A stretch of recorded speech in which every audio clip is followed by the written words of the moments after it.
आपके जो समर्थक थे कह सकते हैं, वो कह रहे थे कि देश में नरेंद्र हैं एक, और विधानसभा में यहाँ मध्य प्रदेश में भी एक और नरेंद्र क्यों ना हो। आखिर आप केंद्रीय मंत्री हैं और आपको विधानसभा चुनाव क्यों लड़ना पड़ रहा है, आप क्यों आए यहाँ? क्या नरेंद्र सिंह तोमर मुख्यमंत्री बनना चाहेंगे? Hello and welcome to the Quint. मैं हूँ शादाब मोइजी और हमारी चुनावी यात्रा जो है मध्य प्रदेश के मुरैना में है और हमारे साथ नरेंद्र मोदी सरकार में कृषि मंत्री जिन्होंने अपनी पारी जो है विधानसभा से शुरू की, राज्यसभा गए, फिर लोकसभा मंत्री बने और विधानसभा का मध्य प्रदेश का चुनाव लड़ रहे हैं मुरैना से। और हमारे साथ नरेंद्र सिंह तोमर हैं। सर बहुत बहुत शुक्रिया आपका टाइम देने के लिए। बहुत धन्यवाद। सर एक सवाल, अभी मैं रास्ते में था कि आखिर आप केंद्रीय मंत्री हैं और आपको विधानसभा चुनाव क्यों लड़ना पड़ रहा है, आप क्यों आए यहाँ? देखिए, जब चुनाव होता है तो पार्टी की कई प्रकार की रणनीतियाँ रहती हैं। मुझे लगता है कि पार्टी ने सोचा कि सारे वरिष्ठ लोगों ने चुनाव लड़ना चाहिए, तो जो पार्टी का फैसला है तो हम सब लोग लड़ रहे हैं और मुझे लगता है पार्टी के इस फैसले का पार्टी को फ़ायदा मिलेगा। आप एक आज्ञाकारी कार्यकर्ता की तरह यहाँ आ गए चुनाव लड़ने के लिए, विधानसभा का चुनाव लड़ रहे हैं केंद्रीय मंत्री होते हुए। आपके जो विरोधी हैं वो ये कह रहे हैं कि एक डर है या एक घबराहट है जिसकी वजह से बीजेपी ने अपने 7 सांसदों को और आप जैसे बड़े नेताओं को मैदान में उतार दिया है। मैं समझता हूँ इससे पहले भी विधानसभा का चुनाव होता था तो मैं भी प्रदेश अध्यक्ष था, तब भी कई सांसदों को चुनाव लड़ाया था। तो मैं समझता हूँ भय जैसा कोई माहौल नहीं है। भयभीत तो कांग्रेस है, भारतीय जनता पार्टी की लोकप्रियता से, नरेंद्र मोदी जी की लोकप्रियता से, इसलिए वो इस प्रकार की बातें करते रहते हैं। दूसरा, उनके पास न तो कोई उपलब्धि है न कोई मुद्दा है। विषयहीनता के दौर से कांग्रेस गुजर रही है, इसलिए इस प्रकार की बातें करती रहती है। लेकिन सर ओपिनियन पोल्स जो आ रहे हैं, जो अभी तक दिखे हैं, आपको भी दिख रहे हैं, हम सब देख रहे हैं, उसमें बीजेपी पिछड़ती हुई दिखती है और आप जो कह रहे हैं उस दोनों बातों में एक विरोधाभास नज़र आ रहा है। उसको किस तरह देखेंगे? मैं किसी ओपिनियन पोल को चुनौती नहीं देना चाहता।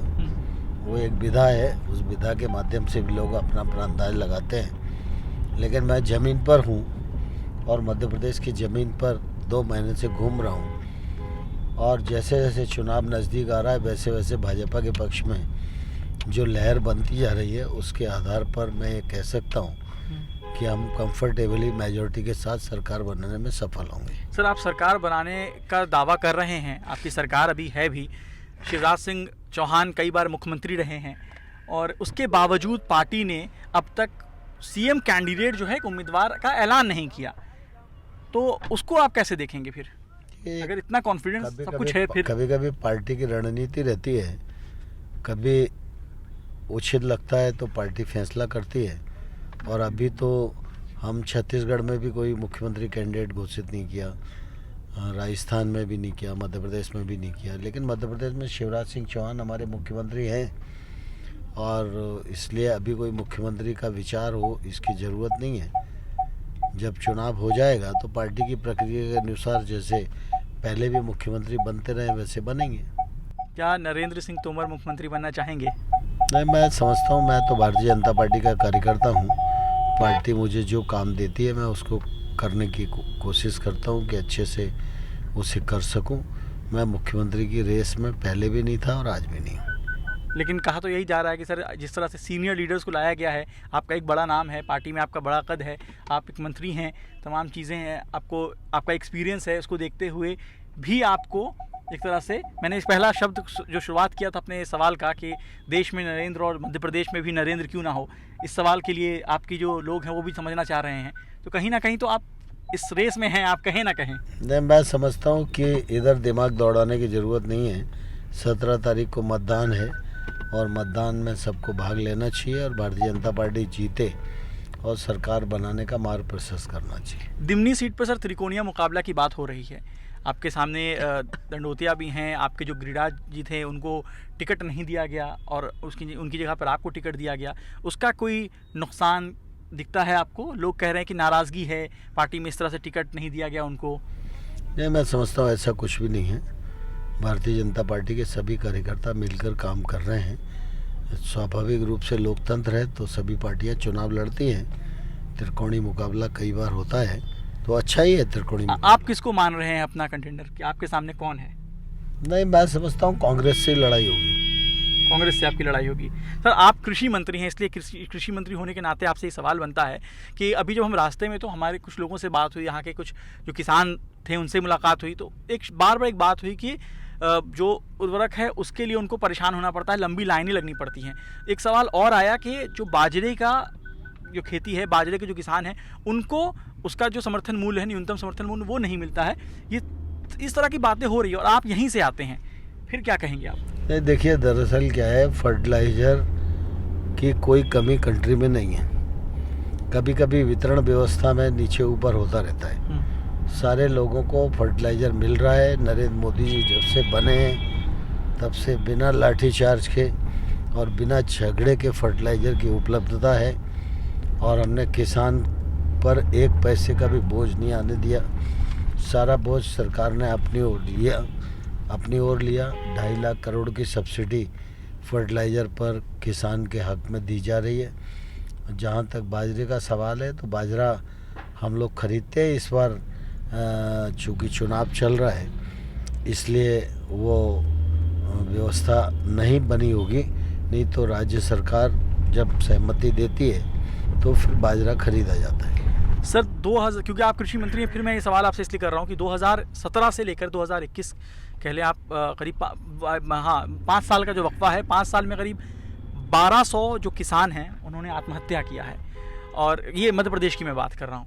और उसमें से आपको मध्य प्रदेश जो है, ठीक है, वो रेट जो है किसानों की आत्महत्या का वो कम हुआ है, लेकिन अगर आप इसको देखें 1200 किसान आत्महत्या, उन परिवार वालों को, उन लोगों को आप किस तरह एड्रेस करेंगे? क्योंकि आप यहाँ विधानसभा का चुनाव लड़ रहे हैं, आप कृषि मंत्री भी रहे हैं, वो एक टेस्ट तो है उन लोगों के दिल में भी कि आप 1200 लोगों की मौत हो गई ऑफिशियल।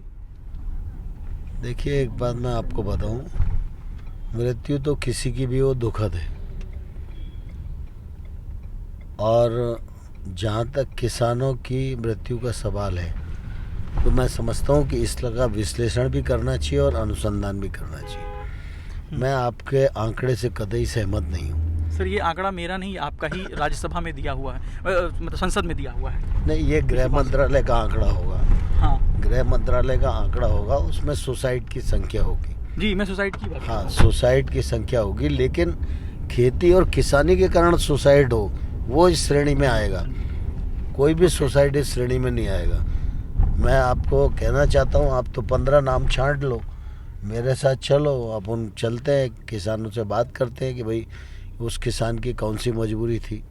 आज तो दरअसल 6,000 रुपया साल भारतीय जनता पार्टी की सरकार किसान को अतिरिक्त मदद दे रही है, फर्टिलाइज़र पर सब्सिडी दे रही है, और गरीब आदमी को जिनकी संख्या 80 करोड़ है उनको मुफ्त में खाद्यान्न मिल रहा है। तो न किसी को खाने की दिक्कत है, न पीने की दिक्कत है। हज़ारों करोड़ रुपया मनरेगा के माध्यम से रोज़गार गांव-गांव में उपलब्ध कराया जा रहा है। तो इन कारणों से मृत्यु नहीं है। मृत्यु के अनेक कारण हो सकते हैं, लेकिन कभी भी किसानी के किसी विषय को लेकर किसी किसान की मृत्यु होती है वो निश्चित रूप से अत्यंत दुखद है, और ऐसा कोई विषय आएगा तो ज़रूर हम लोग संज्ञान। क्योंकि वो जो डेटा था सर, उसमें ये था कि किसान की आत्महत्या, इसलिए मैंने आपसे सवाल किया। नहीं, मैंने कहा ना कि ये होम मिनिस्ट्री के आंकड़े कई बार रहते हैं, उन्हीं को हम लोग कोट करते रहते हैं, लेकिन किसान की आत्महत्या और किसानी के कारण आत्महत्या, किसान तो कोई भी है, तो अगर उसका कोई व्यक्तिगत मामला है और उसने सुसाइड कर लिया तो किसानी के कारण थोड़ी हुआ। सर, एक आखिरी सवाल करते हैं, और यहाँ से आप, क्योंकि आपकी यात्रा है, आपको चुनाव कवर लगातार लोगों से मिलना है, सवाल ये है कि आपके विरोधी जो हैं वो कांग्रेस से लेके तमाम लोग, एक वीडियो आया है आपके बेटे का, उनको लेकर, कथित वीडियो, उसको लेकर लगातार हमला कर रहे हैं आप पे कि ये जो है आप करप्शन का मामला है, और 100 करोड़ और 1000 करोड़ की ऐसी बातें चल रही हैं। उस पर आपका एक ट्वीट भी मैंने पढ़ा है। मैं आपसे, क्योंकि हम मिले हैं, तो मैं एक प्रतिक्रिया आपसे चाहता हूँ कि इसको किस तरह से देखा जाए। मेरा ट्वीट ही काफ़ी है प्रतिक्रिया के लिए। सर, एक थ्योरी है इसमें, वो थ्योरी ये है कि आप एक बड़े नेता हैं, और क्या इसमें किसी तरह से आपके खिलाफ, क्योंकि आपकी जो छवि है उसको धूमिल करने की कोशिश हो रही है, किस तरह से आप इसको देखते हैं? मैंने जितना कहा उतना काफ़ी है। ठीक है, चलिए अब मेरी तरफ से आपको ऑल दी बेस्ट। फिर बाकी खबरों के लिए आप देखते रहिए द क्विंट और क्विंट हिंदी।